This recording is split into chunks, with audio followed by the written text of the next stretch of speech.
All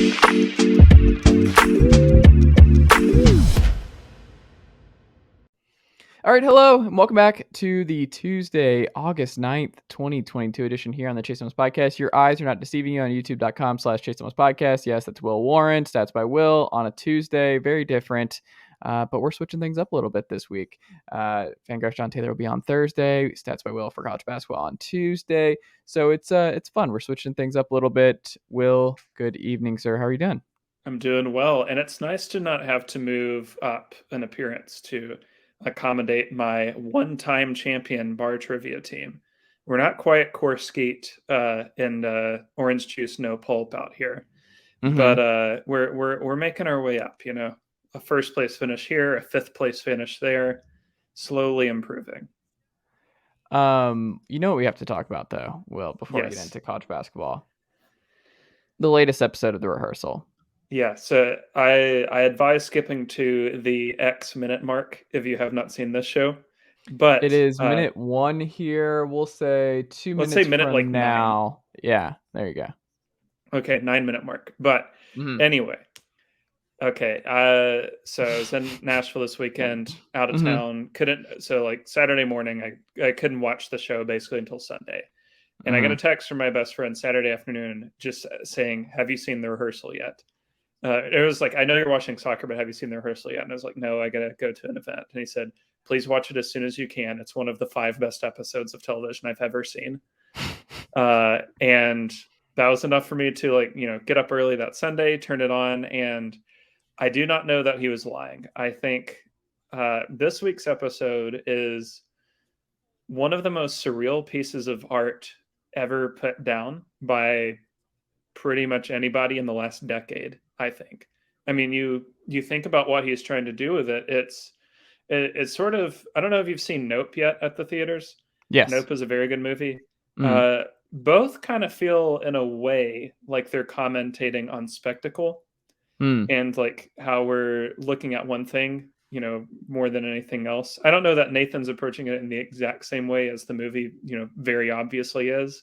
But when he looks at the camera and he says, "Wait, what is this show?" I feel like that's kind of, sort of a side point of like we're all looking at Nathan while not realizing all of the insane stuff that is going on in the background here. I mean, it's nuts enough for Angela to move out of her living situation to rehearse being a parent for 7 weeks. And then we find out Nathan's been gone for 9 years, basically 9 years of the child's simulated life. But I don't know, man. What a show.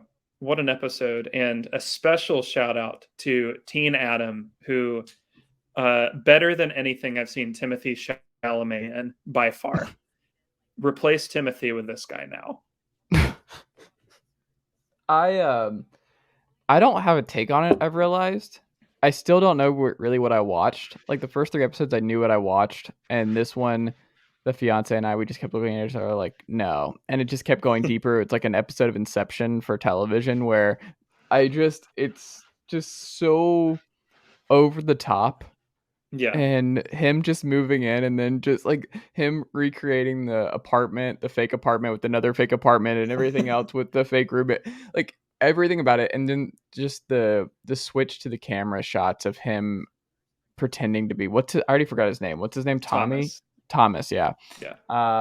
And I'm overwhelmed by that part of it, but also we need to keep the main character, which is Angela. She is just the superstar that we never knew we needed. I think, was it you who tweeted this or someone else who was like, they weren't going to make her the centerpiece, or she was probably not going to be part of all these episodes. And then they were like, oh no, she's a part of all of these episodes. Once they heard her on her first appearance, I wonder if that's what happened there, because she is just, she is a lot. Well, it's a great thing about this show, other than all of it, is that he's really adding to his legacy of amazing bit characters. Yeah. So obviously, Thomas coming back as the paramedic is an amazing piece. Yes. But you've got that. You have Angela. You have the Did you grandpa Google? from Well, hold on. Did you Google Halloween? Blah blah blah. Remember when she corrects him? That's my favorite moment of the Yes, thing where he's like, that was incredible. "Oh So my that goodness." the amazing thing about her sourcing is that it comes from a 2002 Alex Jones radio appearance, which is all time. But Is that like, real? yeah, Oh, I didn't her like realize that. specific thing she mentions comes from that. Oh no. Um, but you've got that. You've got the grandpa who is a former ATF agent, Mm-hmm. which is just all time. Obviously, Robin, the eels guy, Mm-hmm. the lady at Cane's who's fake eating the chicken. Just so many good pieces. It's a great show. I'm excited for this Friday. It cannot come soon enough because It's this like, show. but it's like I'm excited and scared because this is the first show in a minute where I really don't know what's coming next. Any Yes. given portion of the program. And I think it's great the way they've set this up because you'll get little snippets of it or whatever, or you'll see the episode summary. And it's just like Nathan gets a visit from his parents with nothing else. But I mean, I really appreciate shows like this because I feel like a lot of shows and movies and entertainment products in general are just spoiled by the trailers or commercials. And it's like, why do I even need to see this anymore? This is just, I love a show that keeps you guessing like this. And it's funny to boot. But I think that his biggest talent is creating shows that have the widest gap of appreciation between like a guy and his wife. Mm-hmm. Because this is like, I love this show. My wife cringes at all Nathan Fielder products. Mm-hmm. My best friend reports the same. My other friend reports the same. And it's like the meme of the woman saying he's probably thinking about other girls, but it's really just like he's probably thinking about Nathan Fielder, and the guy is thinking about Nathan Fielder. Mm-hmm. I would agree. Go check it out. HBO Max while it still lasts. HBO Yeah, Max. please watch it so we can. I don't think you can do a second season of this, but please watch it so we No. can get more Nathan Fielder products. Yes, I would agree. Which naturally leads us to some college basketball because that is ostensibly what this podcast is about. Will Warren. I want to start with this one. This is something that's kind of broad that I was thinking about that I want to get your perspective on when we're starting to look at Kempom, Bart Torvik, and just looking at rotations now that most rotations and rosters are pretty much settled. We know where all the coaches are. It's kind of wild. Like I was going through the coaching tracker and changes. It's just so many changes over the last 2 years for Mm-hmm. so many different programs that you're just like, this is a lot to keep straight. But I want to start here. Who do the numbers like that you personally do not buy right now in early August, Will Warren? So what I'm going to do here, I'm taking the question, but I want to give you the positive spin on it too, because I've got two overrated picks, so two they're too high, but then two that I think are a little low or sort of underloved by the numbers. So we'll get into the two highs first. I think these are going to be some unpopular. At least one of these is a very unpopular pick, but I think Kansas at 10th is a little high. Wow. And West Virginia at 28th is far too high. Kansas is not a hater pick by any means. I think it's kind of stupid to bet against Bill Self, but I'm nothing if not an idiot. But the thing is not Bill Self, because I think they'll produce, late in the season like usual. But as a season-long pick, I don't really love the roster. So you look at the roster, and the best returner probably is Jalen Wilson, which frankly feels like it could be a huge problem if he's not able to sustain his Big 12 play stats. So he averaged 13-8 against Big 12 opponents. He averaged 8-7 against everybody else and was not very good in the tournament, I didn't think. I thought he was about net average, whereas, McCormick and other guys were really pushing that ball forward for Kansas. The first of those numbers, 13-8, that's like a solid second option that you can build on. The second, 8-7, is barely a starting piece. So they either need him to be better than expected, or DeJuan Harris to greatly improve, or for like Grady Dick or one of those freshmen, which, I mean, is that a name you'll get tired of anytime soon? No. So it's nitpicky. I obviously like Kansas because it's kind of hard not to year over year. And I love Self as a coach. but this roster does not feel top 10 to me. It feels like low teens, even early 20s, more than the top 10. So I wouldn't be surprised if come March, they do the usual thing of like, oh, here we go again. Kansas just won the Big 12 tournament. They're a 3 seed. Look out. Hooray. But during the season, it's kind of a slog to get to that eventual point. Because, I mean, on face value, the roster really doesn't jump out in a positive manner like this past year's did. And the other of these, West Virginia, it's an easier breakdown. They returned 13% of scoring from a sub 500 team and overhauled most of the roster in the portal. That's not like a huge recipe for success to me. So the portal is good when the guys you get are awesome, right? Or they're like valuable pieces.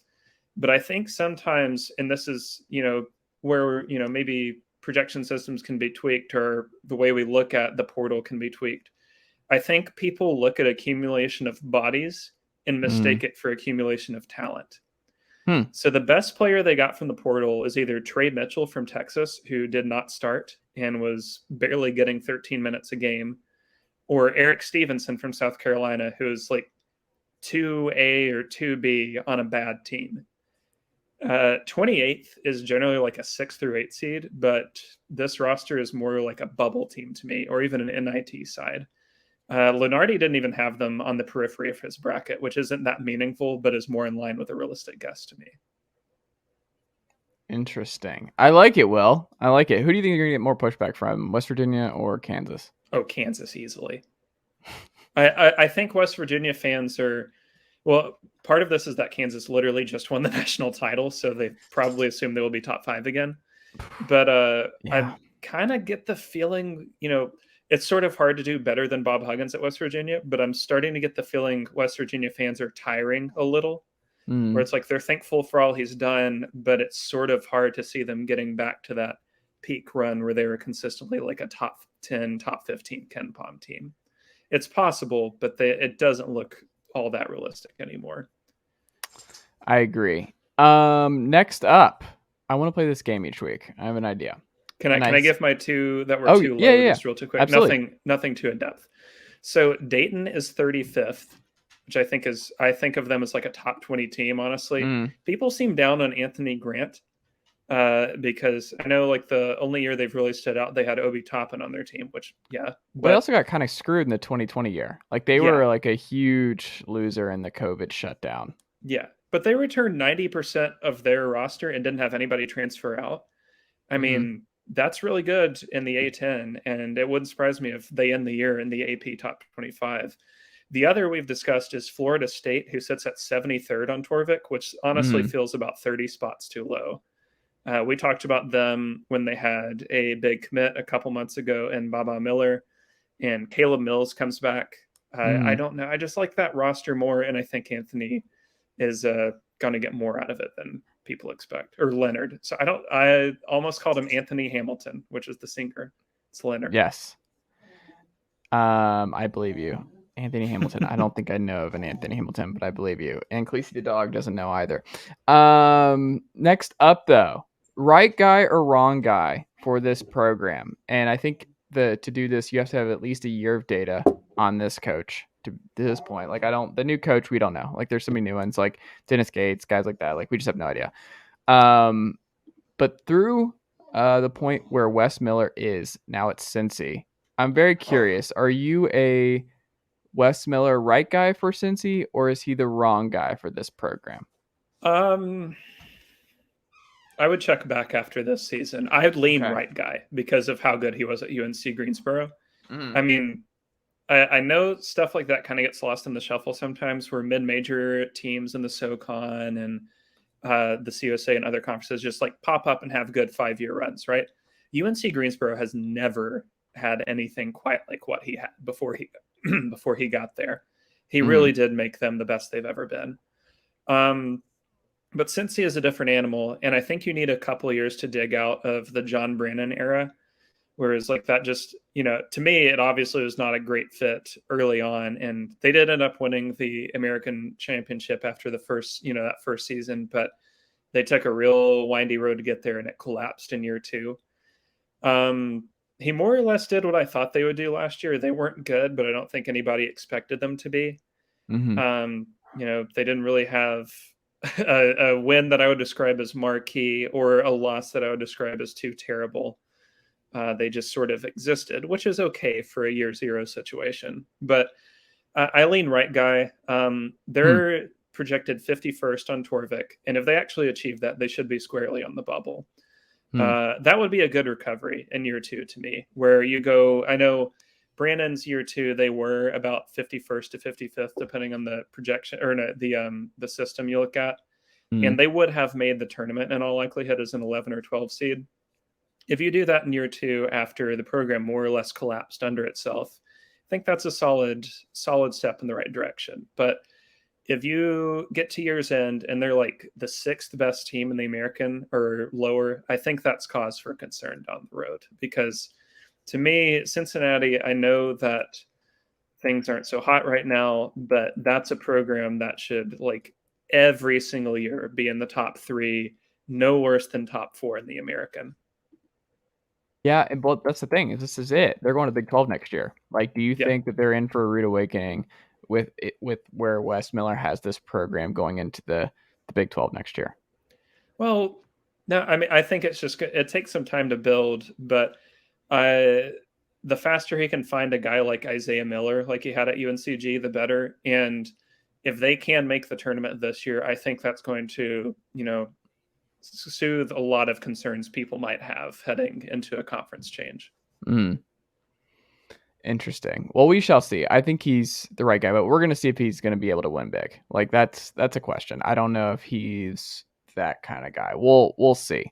To this point, what I also think is very interesting is there's a really good piece on CBSSports.com by Kyle Boone highlighting 4 returning players who could be college basketball's breakout stars in 2023. I was surprised when I looked at this, and I'm sure you might have been as well, with Trey Alexander, Kris Murray. I'm going to leave one off.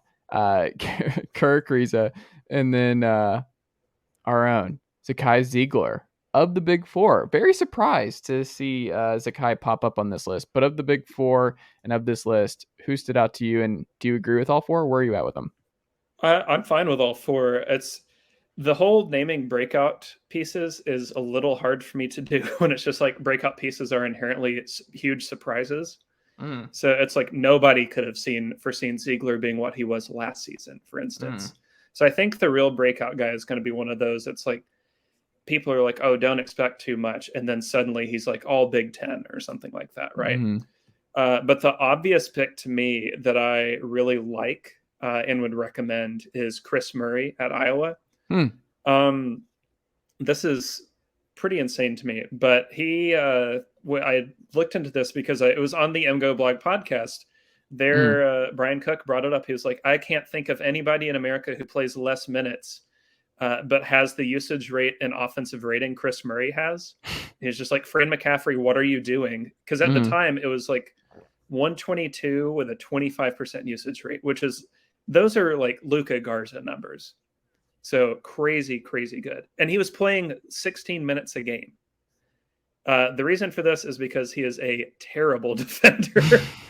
but I was never really cared about that. And that's the thing. For all the college football people, go all crazy for Ole Miss or teams like that, the teams that could not care about defense but are just like a joy to watch because they're like, let's win games 59-54. That's Iowa to me. I love watching Iowa. And I know what a sicko statement that is because nobody should love watching any Iowa team, frankly. The vibes there are never good. The football team is disgusting. And Fran McCaffrey just gives off the vibes of like a really angry guy at a school board meeting. But Kris Murray, to bring the point back, Kris Murray really feels like he have the same season Keegan had, maybe a little lower. It's kind of hard to repeat that. But 55% on twos, 39% on threes, already had a really good, offensive rating to usage ratio, scores at every level of the floor. If they can get him to not commit as many fouls, because he was at 5.5 per 40 last year, and not be a total zero defensively, like just be in the right position, I mean, because honestly, if you're in the right position, that's a start. So, because other than that, I don't think you want to be relying on Patrick McCaffrey, who's not a bad player by any stretch, but shouldn't be like a number one or number two, or a Philip Rebraca, who is a fine center, but nothing wonderful. I would love to see a season where Fran and Iowa are just like, Kris Murray, we need you to score 29 tonight to beat Illinois. And he says, okay, I will score 37 and we will still lose. That's what I'm looking for from Iowa. So, yes, I think Kris Murray is the type of guy who breaks out, has an all Big Ten season, plays on a team of no real consequence, but one that I still end up watching like 75% of their games somehow. So yeah, that's my pick. But I mean, Ziegler is a good argument too. Though my big question with him from a Tennessee perspective is how does he transition from like 6-man microwave role to starter? Also, are we sure he starts? I mean, he kind of has to, I think, if you want to do the lineup that I want to do where Kama's at the 5. Yeah, but Barnes isn't starting Kama at the 5. Is he? He will by season's end. I don't think he will in November. Yeah. But Plavs is starting, man. Plavs is. You better get ready. Plavs is in that starting 5 role to start off this season. I'm gonna guess. He'll start but play like 12 minutes a game. It'll be something like that. I don't know. My gut still says it's Plavs, Triple J, Kumwa, Phillips, and Vescovy to start. It's still my guess. I think Tyreek Key really. I mean, this is sort of transitioning to the Tennessee section, but I really think Tyreek Key might start. All indications from the hashtag sources I have are that he is a lot stronger and more well built for SEC play than they initially realized. Like he's just, you know how they're like, I wouldn't call them little dudes, but like 6'4" or shorter guys in basketball that just look like beefy. Yeah, like their physique does not stand out. They look like Wisconsin offensive linemen, but they're just like beef and they don't go down ever. That's kind of what it looks like for him. And the picture of him doing a trap deadlift of 475 sort of locked that in. Yeah, he's like an Alabama running back. With screaming in his face for some reason. I don't deadlift like I used to, 2 or 3 years ago, but there's not really been a point in my life where I wanted someone screaming at me as I'm lifting heavy weights. So I don't feel like that's helpful. Maybe it is for some guys, but I'm trying to imagine you wanting anyone screaming at you. You're a very calm man, Will. I don't see you being that kind of guy. Being yelled at is not something I enjoy. But if you were like in a game, have you ever been, or do you get loud in a pickup game? Do you yell at all? At myself. If I miss like a 3, I will get annoyed with myself. But no, I don't really yell at. I'm not a trash talker. I don't really bark at other people. I know this is going to come as a huge surprise. I don't think I've ever really dealt out any trash talk. You never slapped the floor like Michigan State. Never, Oh, I've definitely done that. AAU is built for that. Oh yeah, you got to do that when you're in a tournament. You're in game 3 and you're exhausted at 10 o'clock at night in some random high school gym. No, you're banging on the floor, sir. I've argued with people before, but never. I don't think I've ever yelled at. Okay, exception. I did yell at a guy when I got elbowed in the face, but I think that's defensible. Yeah. He was doing a post move. I caught an elbow to the nose and I was just like, what the hell? Because I was like, that doesn't belong in this church gym, bro. Come on. I don't think I've ever. Well, never mind. I'd have to think about this. I've definitely trash talked, but it's a lot of whispering and a lot of like one-on-one, like we're up and like guarding each other really up close, trying to push each other off, or this dude's holding my shirt and like stuff like that. I'm coming off a screen, or like I'm full court pressing as I've peak chase pickup years, full court press guy. Did not want to play pickup with me because we were going to win. Some people say I had that dog in me, but I have been told that I am the most annoying player to be guarded by. Because why? I'm not very good at offense. I would assume you would be good at offense. I'm sorry? I would have assumed you'd be a good shooter. I can shoot, but I get very streaky. So there are stretches of games where I'll go like 0 for 10 over the course of 4 games from deep, and I just can't find the bucket. But and those, like, I use all of my energy on defense, and it's like my personal mission to ensure my guy does not score. which is maybe that's why I got elbowed in the face. I don't know, but my pet peeve too is like I remember I would get so frustrated when I would because I would try and orchestrate offenses and I would set screen and I would be like, just go. Like that's when I would yell is like, what are you doing? Like the back door is right there. Like, what are you doing? Like they are not watching. Like this dude is watching this dude right there, right there. And they're just like, it's not that serious. And I'm like, what's the point? Like I hate the whole standing around and doing nothing and just passing the ball around the perimeter and then maybe feeding it inside to this guy who has not moved and posting up like it's 1996 and you're just like, what are we doing? So when they don't use a pick or do anything like that, that would drive me up the wall, man. See, I was at my gym the other day and there's a pickup game going as I was walking the indoor track, and all 10 people were inside the perimeter on an offensive possession, and I was just thinking like the spacing on this is so bad. I love Nobody's getting a good shot off on this one. No. Tennessee's non-conference schedule sucks. Well, it's we made fun of the Texas A&M one, and now we have to suck it up and deal with everybody making fun of Tennessee's. But I really think not good. Well, the thing is, I think it's better than it looks, simply because TBD could easily mean Kansas in the battle for Atlantis, who I just trashed, but I do think is a legit top 20 side. And Colorado, I think, is going to be a little bit better. USC is going to be frisky. I think they're a tournament team. But the obvious highlights of this schedule, barring playing Kansas, are at Arizona in mid-December and drawing Texas at home in the Big 12 crossover. Everything else is just kind of lame. Like Maryland's digging out of a hole. Florida Gulf Coast would have been cool a couple years ago. Yeah, Butler's in year 0. But also not here. And that's the other thing is like Colorado's in Nashville. That's Maryland's in Brooklyn. So those are the big ones too. It's like I'd be a little bit better if I'm like, man, I really don't have a reason to go to a Tennessee basketball game until like January, it looks like, at home for the most part.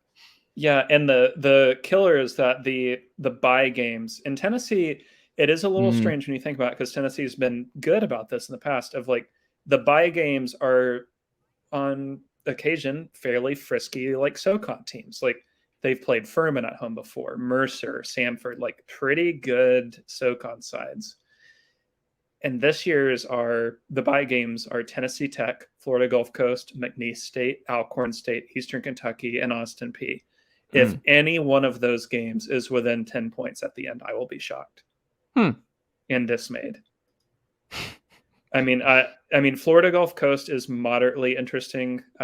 They reasonably could battle for their conference title with Liberty and whatnot, but it doesn't really get me going.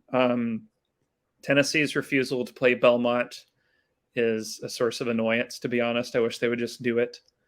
And honestly, the same with UTC or MTSU. Just play those teams. That's more interesting than drawing Tennessee Tech and Austin Peay. And no offense to graduates of those two schools, but your basketball teams are not good. You're not wrong there. Though I do appreciate the game on my birthday, November 7th. Who is that? I don't have it in front of me. Tennessee Tech. A nice little 28-point win to go into an early bedtime. Nothing like a good birthday. Lights out. By when, Will Warren, on your birthday this year?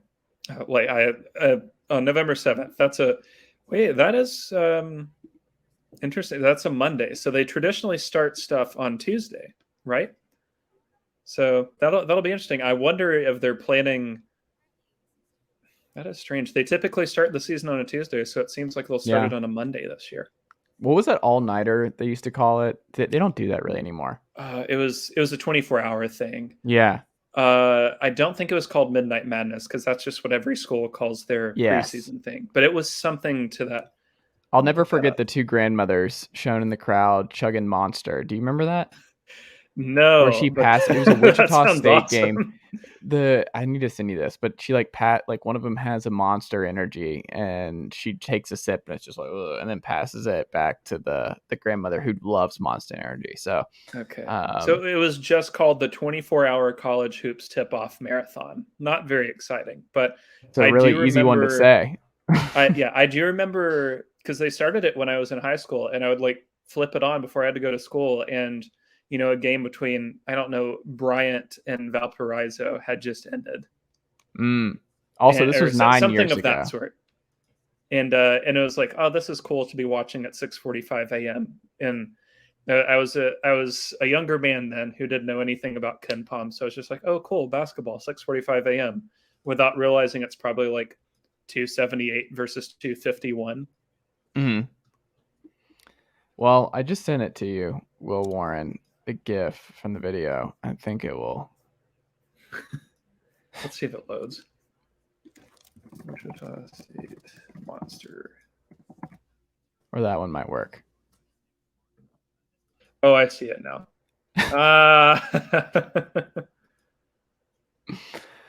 Oh, that's good. I don't remember this. That's like the biggest thing I remember from the 24-hour stuff was just that, and just the face, and just thinking about old women chugging Rockstar energy drinks. It's just what you did back then. I they were built Greg different. Greg Marshall's wife brought like 40 packs of those in. Yeah. As Khaleesi the dog makes her way back in, she was fed, and now she's back, ready to pod. We end on this. Our KenPom season review series, Will Warren, the Texas Longhorns with Chris Beard, first-year coach. Good team. Looks like they're heading in the right direction here under Beard. Obviously had a bunch of success at Texas Tech. Moving over this year. Big transfer get. But, we'll see. Where are you at with Texas? Because there's a lot of Texas love going into next year for the Longhorns. Yeah, they're interesting. Last year's team was a really fascinating experiment in how much the portal can do for you. Because I think the stat was it was either 4 or 6% of scoring they brought back from the final Shaka team. Mm-hmm. And they went and signed out like all the portal all-stars. So you had Trey Mitchell, you had the UMass guy that immediately the Minnesota guy that immediately transferred out. You had like a bunch of interesting guys who, were not like, I guess so. In the Minnesota guys, I can't believe I'm blanking on his name right now. This is embarrassing. Marcus Carr. Yeah. You had and Timmy Allen and guys like that. You had a bunch of Christian Bishop from Creighton too. Guys who were like 1A, 1B, or 2A, even 3 at their previous schools. And the idea was to build the portal all-star team. Mm-hmm. And, pair it with like Andrew Jones, Courtney Ramey, and some scraps and see how it worked out. And, they entered the season like top 5 in Torvik, 14th in KenPom. And really the expectations were even higher publicly. I think I remember them getting as high as like 5th or 6th in the AP poll. And it just never came together in the way I think people thought it would. They were never bad by any stretch. But, they made it to January 29th before they beat a top 30 team in KenPom. And that was Tennessee by 1 point. They really didn't accumulate a second signature win until mid-February when they beat Kansas, lost in the first round of the Big 12 Conference Tournament, and parlayed all of that talent into a 6th seed in the Big Dance where they lost by double digits to Purdue in the second round.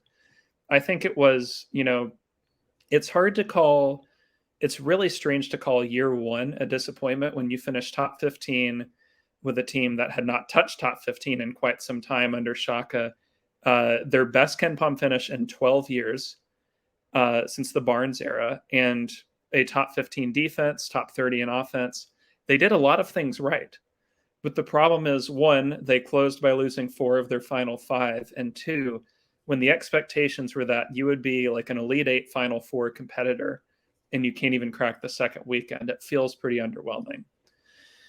And to go with all of that, subjectively, I thought their offense was pretty rough to watch. I mean, the Tennessee game sticks out because it was obvious. It was an obviously terrible game. But, I mean, 215th in three-point percentage, barely above the national average at 2-point percentage. They never really had a guy who could take over the game. Carr was supposed to be that, but was honestly a little underwhelming. Timmy Allen was about the closest they got. Andrew Jones was fine, but I don't know. I think they've got to build on last year where they were not bad by any means, but they weren't what we thought they could be. And they return, about half the scoring from last year's team.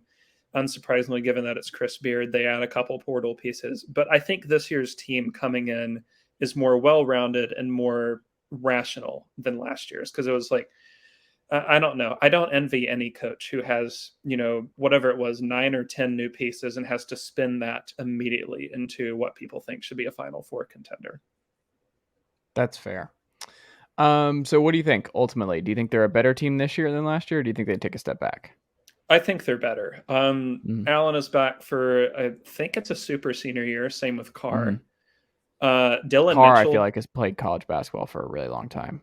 Yeah, Dylan Mitchell, Tennessee target, who did not come to Tennessee, comes in. One of the most intriguing freshmen out there. Arterio Morris, also a really interesting freshman. Bishop is back. Dylan Daisu is back. He has not beaten the allegations of being terrible at defense. But the most interesting addition and the main draw from the portal this year, Tyrese Hunter from Iowa State. Yep. What a huge, huge get. Another guy Tennessee wanted. Yeah, one Tennessee wanted. Could be the Big 12 assist leader. Instantly a really fascinating piece who I think the numbers honestly undersell. Part of that is influenced by the fact that his best performance of the entire season came in the NCAA tournament against LSU. But this is a guy who is a legitimately fantastic point of attack defender, in my opinion. Had one of the highest steals rates for point guards in the country. If he can become a more consistent shooter and a more consistent scorer in general, Texas has a real legit chance to be like a top 7, top 8 team. And I don't think it's really underselling it to say like they're going to enter the season as a top 10 squad. Lenardi has them, I think, as the second 3 seed. I mean, that's a lot of talent. And given that it's Chris Beard and we know what Chris Beard can do, I think it's okay to sort of side with the idea that he's going to work this out pretty well. Absolutely. Well, we did it. Another episode in the books. What can the good folks check out from you at statsbywill.com, statsbywill on Twitter? What would you like to plug us wrap up here tonight? Nothing new this week. I'm tossing around the idea of a couple of different pieces. One that I will say I'm interested in, and I kind of want to gauge public reaction on if it is of interest to anybody other than my brain, is the idea of profiling what I like to call beef ball, which is teams that like can't shoot but are just monsters on the boards and rack up a ton of free throws, like more or less Bob Huggins, West Virginia. Right. But I want to see like why, because that style of play was everybody when I was young. Like that was just the average style of play when I was 10. But it's really fallen out of style. There's only a few teams that do it effectively anymore. And I want to see like, what are the common threads there? How is this sustainable?